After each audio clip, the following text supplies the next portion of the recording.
Bismillahirrahmanirrahim. Assalamualaikum warahmatullahi wabarakatuh. Pada pertemuan kedua ini, kita akan mencoba untuk mempelajari terkait tentang analisis regresi linier berganda.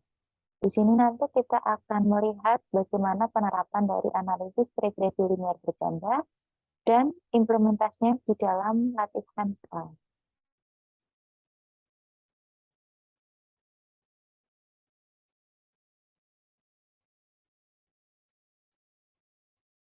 Nah, dalam pertemuan ini kita pertama akan mempelajari terkait konsep analisis regresi linier berganda, yang kedua implementasi analisis yang terdiri atas koefisien determinasi dan interpretasi hasil estimasi persamaan regresi. Yang ketiga ialah latihan soal.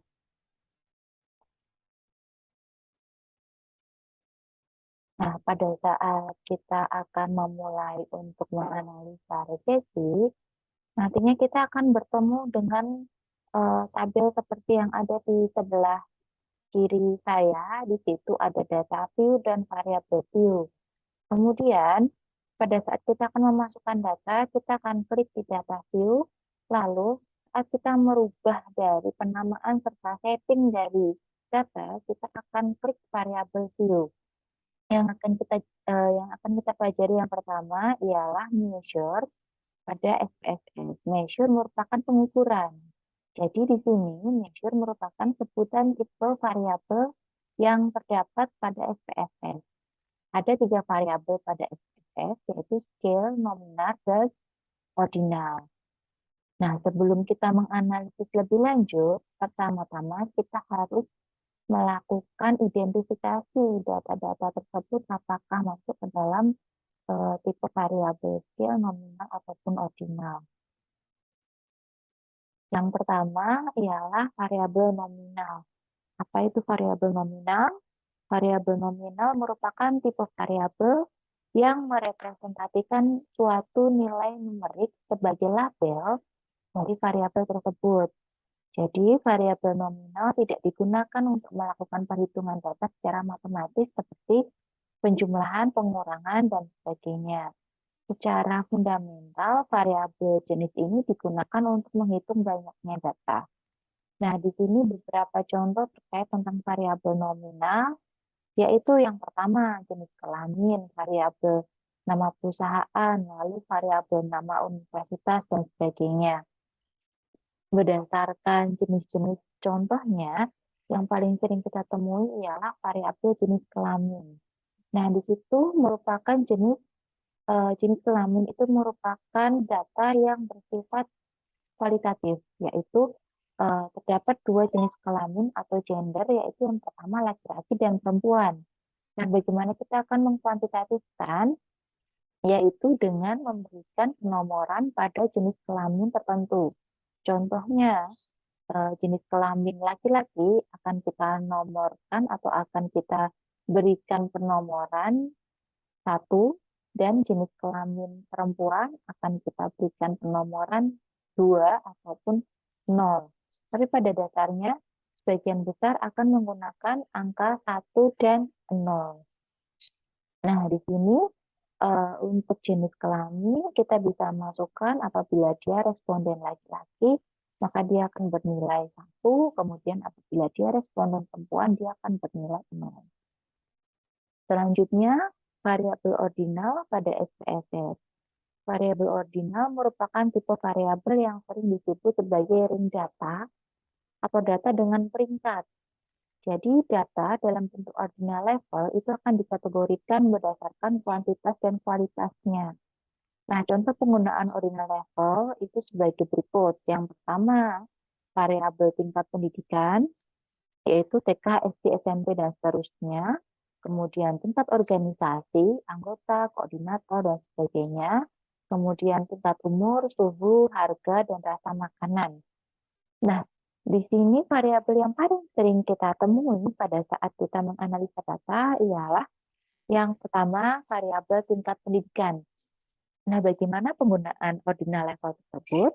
Nah, penggunaannya ialah yang pertama, kita bisa mengkuantitatifkan dari tingkat pendidikan tersebut. Contohnya, kalau kita mengambil tingkat pendidikan responden dari SD sampai ke jenjang yang lebih tinggi, maka kita bisa menjumlahkan waktu yang telah ia tempuh dalam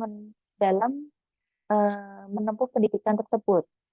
Contohnya, responden A merupakan seorang lulusan SMA, maka dia akan dihitung berapa tahun dia bersekolah, yaitu 6 tahun di SD, kemudian 3 tahun di SMP, dan 3 tahun di SMA. Jadi ada 12 tahun dia menempuh tingkat pendidikan. Contoh yang lainnya, responden B, dia merupakan seorang lulusan sarjana, maka dia akan menempuh pendidikan sejumlah 6 tahun di SD, kemudian 3 tahun SMP, 3 tahun di SMA, dan 4 tahun di perkuliahan. Dan itu di jumlah keseluruhan. Seperti itu. Itu juga berlaku untuk variabel-variabel yang lain, termasuk organisasi, umur, suhu, dan seterusnya. Yang ketiga ialah variabel scale pada SPSS. Variabel scale merupakan tipe variabel yang digunakan untuk melakukan perhitungan data terhadap variabel angka seperti menghitung nilai statistik deskriptif. Jadi di sini dalam variabel scale itu akan mendefinisikan data secara otomatis dengan tingkat interval ataupun rasio. Jadi di sini variabel scale itu tidak diharuskan untuk memilih berapa tingkatan rasio ataupun intervalnya. Nah, variabel scale ini paling sering digunakan di dalam analisa data karena kemudahannya. Jadi beberapa contoh penggunaannya ialah seperti kita menghitung tinggi badan siswa, kemudian nilai suatu ujian, harga beras, dan seterusnya. Jadi kita hanya tinggal menginput atau memasukkan data yang sesungguhnya pada data view ataupun pada SPSS yang sudah kita buka. Contohnya kalau tinggi badan siswa A itu 150, kita tinggal ketikkan 150. Tinggi badan siswa B itu 175, kita tinggal masukkan angka tersebut. Berbeda dengan jenis variabel nominal ataupun ordinal pada SPSS. Nah, selanjutnya di sini kita akan memulai atau kita akan memahami dasar dari analisis regresi. Analisis atau uji regresi itu merupakan bentuk kajian dari hubungan antar satu variabel, yaitu variabel yang diterangkan atau the explained variables, dengan satu atau lebih variabel yang lain, yaitu variabel yang menerangkan atau the explanatory. Jadi kalau kita sering mendengar istilah variabel independen dan variabel dependen. Nah, di sini variabel yang diterangkan atau explain variabel itu merupakan variabel dependen atau variabel yang tergantung dengan variabel yang lain. Kemudian untuk variabel explanatory atau menerangkan, berarti dia akan menerangkan dari variabel-variabel yang lain, sehingga variabel independen atau variabel bebas itu merupakan jenis variabel yang menerangkan. Jadi jangan sampai terbalik ya. Kalau variabel independen atau variabel bebas itu variabel yang menerangkan, sedangkan variabel dependent atau variabel tergantung itu merupakan variabel yang diterangkan. Perbedaan antara regresi linier berganda dan regresi linier sederhana itu terletak pada variabel bebasnya. Bisa dilihat di bagian kesamaan bawah tersebut. Jadi di sini ada Y sama dengan konstanta atau alfa plus beta 1 X1 plus E. Nah, di sini hanya ada satu variabel independen yaitu X1 dan satu variabel dependen yaitu Y. Jadi dia dinamakan regresi linier sederhana. Sedangkan persamaan yang ada di bawahnya Y sama dengan alfa plus beta 1 X1 plus beta 2 X2 plus beta 3 X3 plus beta N Xn plus E itu merupakan bentuk regresi linier bercanda, yang mana ada satu variabel dependen atau Y atau the explained variable dan ada lebih dari satu variabel independennya atau the explanatory-nya. A itu merupakan konstanta di mana merupakan nilai dari Y apabila X-nya itu bernilai 0, sedangkan beta 1, 2, dan seterusnya itu merupakan koefisien regresi. Nah, apa itu pengertian dari koefisien regresi? Koefisien itu merupakan bilangan yang menyertai variabel. Jadi, di dalam koefisien itu di belakang koefisien pasti ada variabel yang menyertainya. Contohnya 2x, berarti koefisien dari x itu 2. Jadi kalau 3y berarti koefisien dari y itu 3. Kemudian bedanya dengan konstanta apa? Konstanta itu merupakan suatu suku atau bentuk aljabar yang berupa bilangan dan tidak memuat variabel.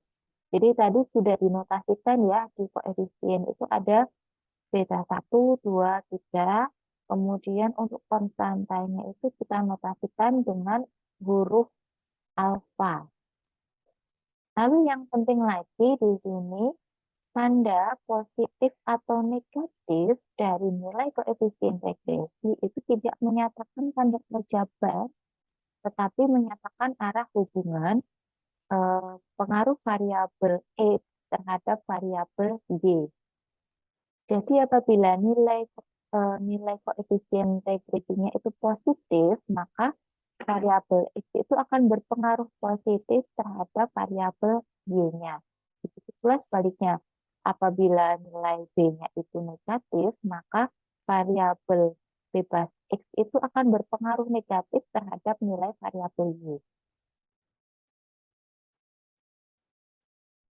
Yang pertama kita akan menghitung nilai dari koefisien determinasi.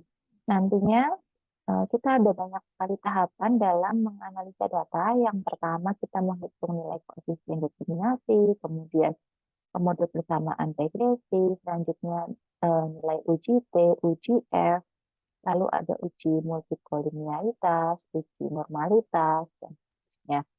Yang pertama kita akan mempelajari tentang nilai koefisien determinasi atau R-square. Jadi di sini R itu merupakan korelasi, sedangkan R pangkat atau R kuadrat itu merupakan R square atau koefisien determinasi. Koefisien determinasi itu bagian dari keragaman total variabel Y yang dapat diterangkan atau diperhitungkan oleh variabel X. Jadi intinya dari koefisien determinasi R-square itu merupakan seberapa besar kemampuan semua variabel bebas X dalam menjelaskan varian dari variabel Y. Saya langsung berikan contoh ya di sini untuk penerapan dari koefisien determinasi. Nah, di sini nanti kalau kita sudah mulai masukkan data, lalu kita regress, akan keluar outputnya, ya di situ ada nilai R, R square, dan adjusted R square. Di sini untuk nilai koefisien korelasi R itu bernilai 0,8. Saya contohkan 0,8. Kemudian berapa nilai koefisien determinasinya? Nah, itu nanti tinggal dikuadratkan saja 0,8 dikali 0,8, kita dapat angka 0,64. Nah, 0,64 itu berarti bahwa persentase total variabel Y yang dapat diterangkan oleh variabel X itu bernilai 64%. 64% didapat dari 0,64 dikali 100 karena kita mempersentasekan dari nilai 0,64. Jadi nilainya 64%. Lalu sebanyak 36% atau sisanya dijelaskan oleh variabel independen di luar model persamaan regresi. Nah, di sini penggunaan dari R-square itu akan sering menimbulkan permasalahan karena nilainya akan selalu meningkat apabila ada penambahan variabel X dalam satu model. Dan itu akan akan menimbulkan bias atau ketidaksesuaian antara data dengan data dan realitas yang sebenarnya.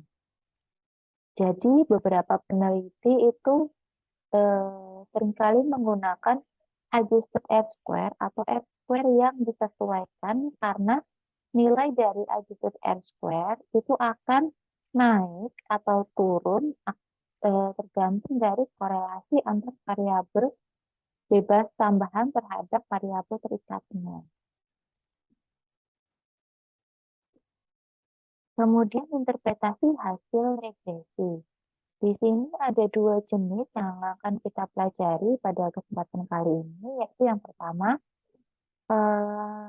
ada model persamaan regresi awal, kita masukkan dulu. Kemudian ini ada nilai fiktif ya, yang saya contohkan. Nilainya yaitu Y sama dengan alfa plus beta 1 X1 plus beta 2 X2 plus E. Nilai alfanya 13,01. Berarti apa maksudnya? Berarti di sini pertumbuhan ekonomi akan sebesar 13,01 apabila tidak ada variabel lain yang mempengaruhi atau variabel X lain dianggap 0.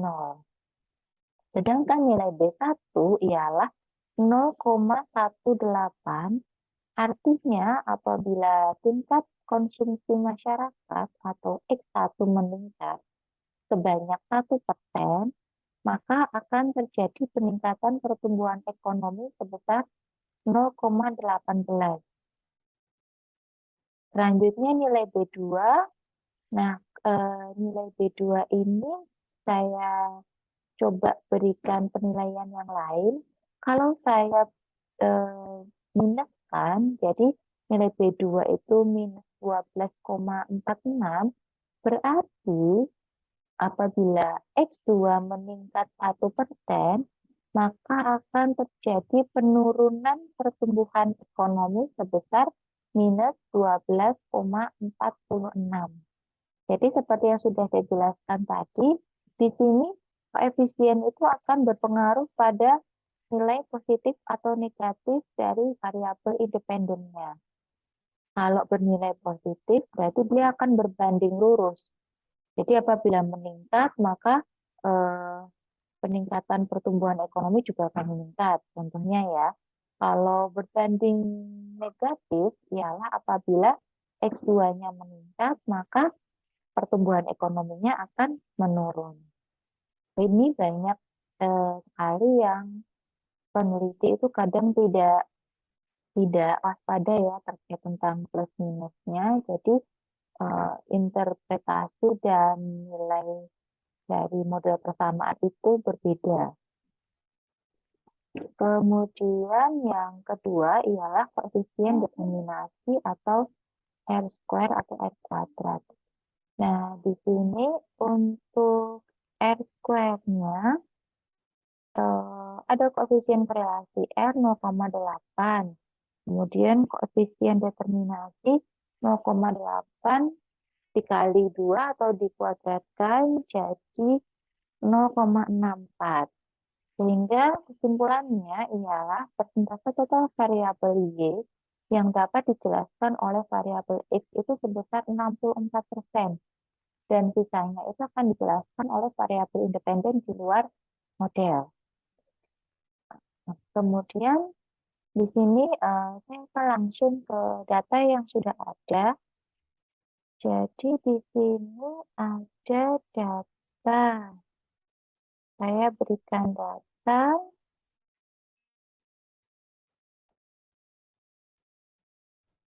Ada data perekonomian Indonesia tahun 2010 sampai ke 2019. Ini merupakan data time series, yaitu kenapa dikatakan time series? Karena di sini pada tahun 2010 kita akan mulai untuk memasukkan data ada 4 jenis data. Jadi di sini merupakan data time series dengan tipe triwulan ya, karena setiap 3 bulan sekali. Kemudian ada M1 RP GDP. M1 itu merupakan jumlah uang yang beredar. Kemudian R itu suku bunga, P-nya itu GDP deflator, lalu GDP itu merupakan bentuk produk domestik bruto. Nah, di sini sudah saya berikan keterangan ya, untuk GDP deflator itu merupakan rasio antara GDP real dengan GDP nominal. Jadi, nanti kita akan mulai masukkan data nih. Kita akan mulai plug di sini. Jadi yang digunakan adalah data M1 RP GDP, di mana GDP-nya itu merupakan Y, sedangkan X1-nya M1, R-nya itu X2, dan P-nya itu X3. Kita mulai ini ya, copy, kemudian kita akan paste ke alat analisisnya.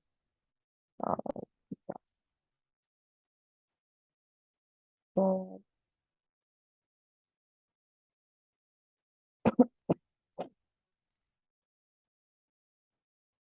Kita akan masukkan di sini. Nah, ini sudah ada data 4 variabel, variabel 1, 2, 3, 4. Ini di depan 78 ini ada titik, ini merupakan bentuk dari 0,78. Kemudian langkah pertama ialah kita akan buka atau kita akan klik variabel view-nya, kita berikan penamaan pada setiap variabel. Untuk variabel 1 itu tadi M1, variabel 2-nya itu M1 R, variabel 3-nya P, variabel 4-nya itu GDP. Tipenya numerik semuanya, kemudian width-nya 8. Desimal ini merupakan angka di belakang koma, kita seragamkan 2. Lalu label ini penamaan. M1 itu apa? Tadi CUP, kemudian R itu suku bunga, P itu GDP deflator, lalu GDP itu GDP. Values missing kita tidak isi atau diberikan none. Kemudian kolom itu besarnya kolom, jadi tidak begitu berpengaruh ya. Kemudian align itu rata tengah, kanan, kiri, dan sebagainya. Kita pilih yang right. Lalu measure, ini yang sudah kita pelajari tadi. Karena nilainya berupa penjumlahan, maka kita akan pilih scale untuk keseluruhan variabel. Tapi ini tidak bisa diaplikasikan ke semua variabel yang ada. Jadi harus dilihat dulu jenis variabelnya. Kalau dia merupakan dummy variabel, dia bisa ke ordinal. Kalau yang variabel yang lain nanti menyesuaikan jenis-jenis dari variabel ordinal ataupun nominal ataupun scale. Selanjutnya kita akan klik di atasnya. Nah, ini kan sudah berubah di bagian atas M1 RP GDP. Setelah itu kita klik analyze, kemudian regression linear. Kita masukkan ke bagian yang menjadi dependennya atau variabel terikatnya ialah GDP. Kita klik GDP, kita klik panah, jadi langsung masuk ke bagian kanan ya. Kemudian independennya apa saja? Independen itu CUP, suku bunga, dan GDP deflator. Metodenya itu enter. Kemudian kita lihat sebentar di option. Di option itu ada use probability of F, entry-nya 0,05. Nah, ini merupakan bentuk dari degree of freedom atau derajat kebebasan ataupun error. Jadi nantinya besar kecilnya error itu akan ditentukan oleh peneliti sendiri, dan untuk ilmu sosial kita biasa menggunakan error termnya itu sebesar 5% atau 0,05. Paling maksimal ialah sebesar 10%. Karena semakin kecil error itu akan semakin baik untuk penelitian, karena tingkat kesalahannya juga akan semakin kecil. Oke, karena ini sudah otomatis 0,05, kita cancel. Lalu ini langsung kita oke. Kan tampak seperti yang ada di layar. Ada variabel enter. Variabel enter itu merupakan variabel independennya. Kemudian untuk yang di bawah A, dependent variable itu merupakan variabel Y-nya itu GDP. Kemudian di sini ada model summary. Nah, model summary ini nanti coba kita interpretasikan nilai dari R square dan adjusted R square. Teman-teman nanti saya minta untuk menginterpretasikan dari nilai R square dan adjusted R square-nya. Ini nanti bisa langsung di copy, kemudian langsung di paste di Word untuk mengerjakan atau menginterpretasikan dari nilai R square dan adjusted R square. Selanjutnya di sini ada kita gunakan yang koefisiennya. Koefisiennya yaitu kita tulis dulu model persamaannya. Y sama dengan, enggak, di sini tidak bisa dituliskan ya.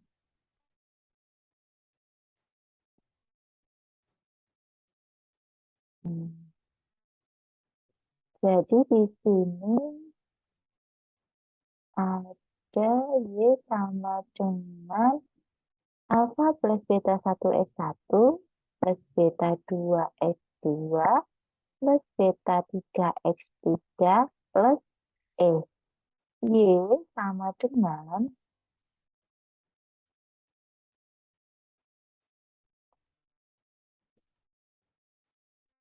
alfanya berapa? Alfanya ini ya.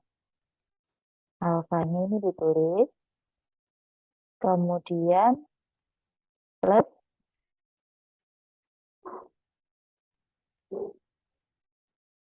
ini saya tulis ya. Alfanya 14 sekian-sekian. Dilengkapi nanti. Plus beta 1 X1. Beta satunya berapa? Beta satunya ini 8,5 berapa? Nanti kalian lengkapi X1 plus X2-nya 471 471,26 X2 plus X3-nya karena dia ini ya, karena minus ya, berarti nanti kita akan nah,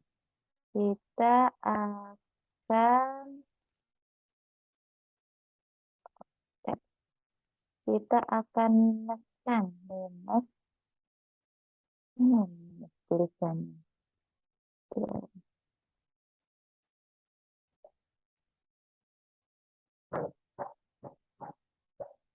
minus 18747,955 plus E.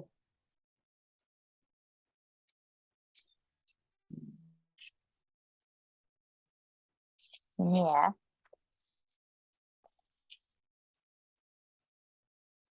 Saya tulis dulu di sini. Y sama dengan alfa plus beta 1 X1 plus beta 2 X 2 plus beta 3 X 3 plus E. Lalu kita turunkan. Yang jadi Y-nya apa? Tadi GDP sama dengan alfanya berapa? 148673,503 plus beta satunya 8,525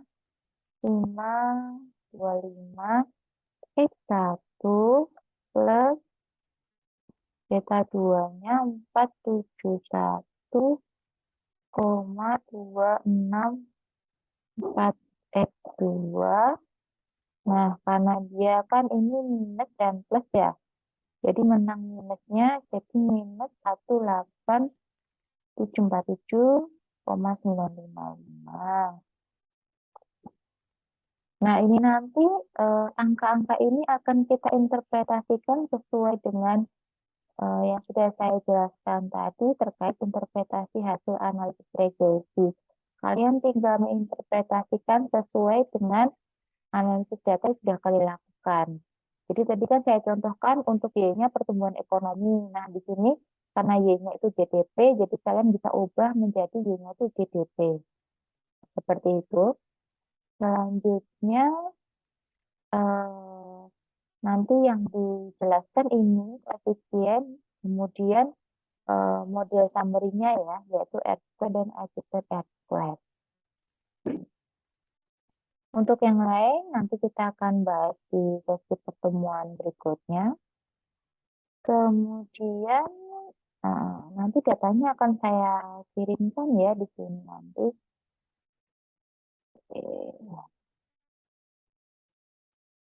Untuk pertemuan sesi pada hari ini saya cukupkan. Apabila ada pertanyaan, nanti bisa langsung ditanyakan ke saya via WhatsApp. Kemudian untuk pengumpulan tugasnya, nanti dikumpulkan maksimal di minggu depan di hari saat perkuliahan. Untuk sistemnya seperti apa, nanti akan saya informasikan lebih lanjut dengan menggunakan grup di WhatsApp. Sekian untuk penjelasan terkait materi regresi linear bertambah.